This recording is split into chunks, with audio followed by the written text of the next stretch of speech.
So have you ever had one of those what's the best conversations with a group of friends about World War II warbirds? Or even worse, the what's your favorite? Stick around as we take a look at one of the strongest contenders from the war.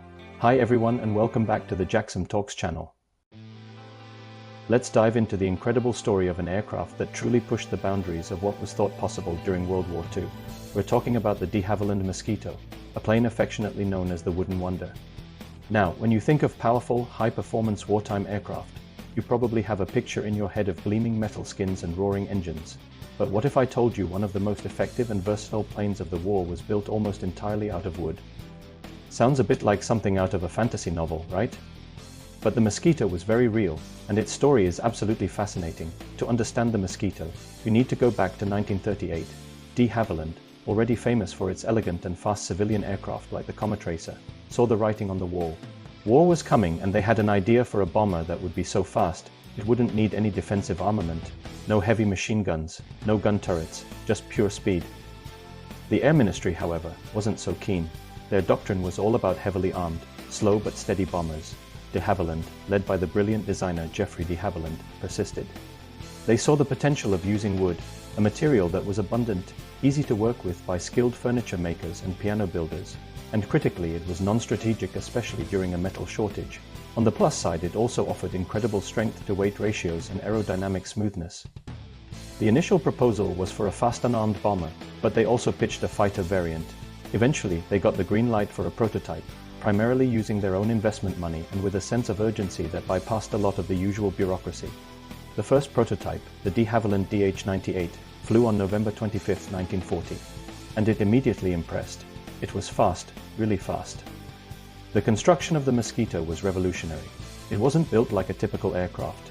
Instead of an aluminum monocoque, the fuselage was made of two half shells, molded from balsa wood and sandwiched between sheets of birch plywood.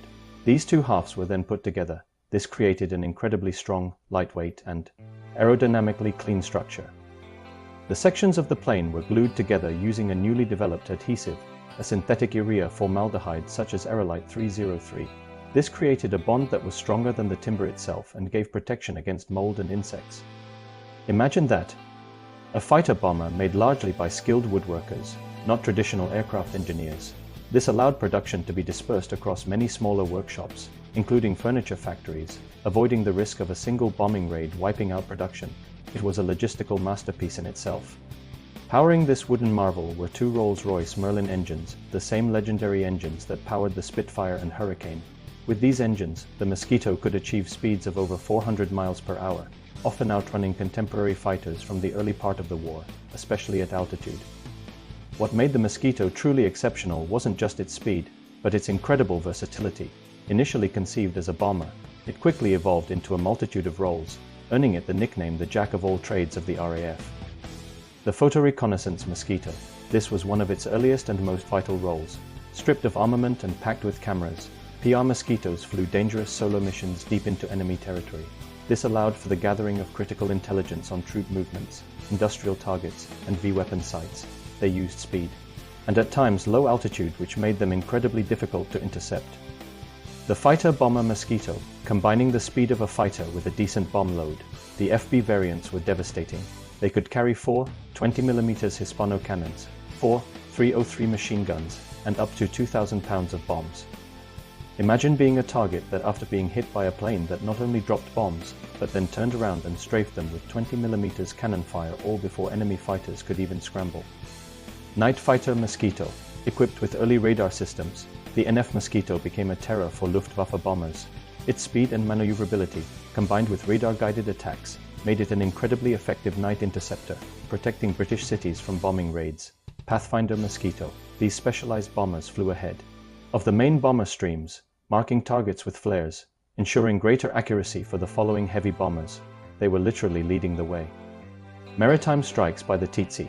One of the more notorious versions, named after the vicious biting fly, shows how adaptable the airframe was. This was a converted Mark VI Mosquito that was fitted with a 57mm Mollins 6-pounder cannon in the nose with a custom-built autoloader. This allowed for single or semi-automatic fire at a rate of 1 shot per second. Target tugs. Even post-war, some Mosquitoes found new life as high-speed target tugs, proving their robust design and continued usefulness. The Mosquito wasn't just versatile. It participated in some of the most daring and historically significant operations of the war. The Berlin Raid of 1943. On the 10th anniversary of the Nazi Party coming to power, Mosquitoes conducted a daring daylight raid on Berlin. While not a massive bombing raid, it was a huge propaganda coup for the Allies, demonstrating their ability to strike at the heart of the Third Reich even in broad daylight. This caused an interruption to a radio broadcast that was being undertaken by Reichsmarshal Hermann Göring by damaging the transmitters. Operation Jericho 1944. This was a low-level precision raid on Amiens prison in France, aimed at freeing French resistance fighters and political prisoners before their execution. Flying at rooftop height, Mosquitoes breached the prison walls, allowing hundreds of prisoners to escape. Although it was a masterclass in precision flying and courage, it did result in some friendly casualties. Operation Carthage and the Gestapo HQ attacks. Mosquitoes conducted several precision strikes on Gestapo headquarters in places like Copenhagen and Aarhus, delivering devastating blows to the Nazi occupation forces. These were incredibly risky, low-level missions requiring pinpoint accuracy.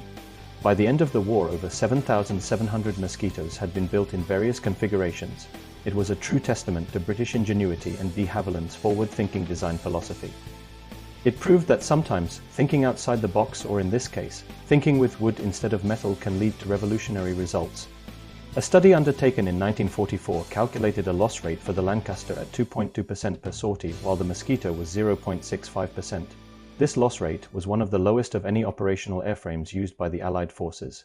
This was improved greatly by engine upgrades later in the war that were instigated by Sergeant Rod Banks, which I will cover in a separate video. The de Havilland Mosquito remains one of my absolute favorite aircraft of World War II. It was fast, agile, deadly, and beautiful, a true engineering marvel forged from humble materials under immense pressure. Its story is a powerful reminder that innovation and adaptability are often the keys to success. What do you think about the Wooden Wonder? Let me know in the comments below if you have a favorite Mosquito variant or a story about it. Don't forget to like this video, subscribe to the Jaxom Talks channel for more historical military content, and hit that notification bell so you don't miss our next video. Thanks for watching, and I will catch you next time.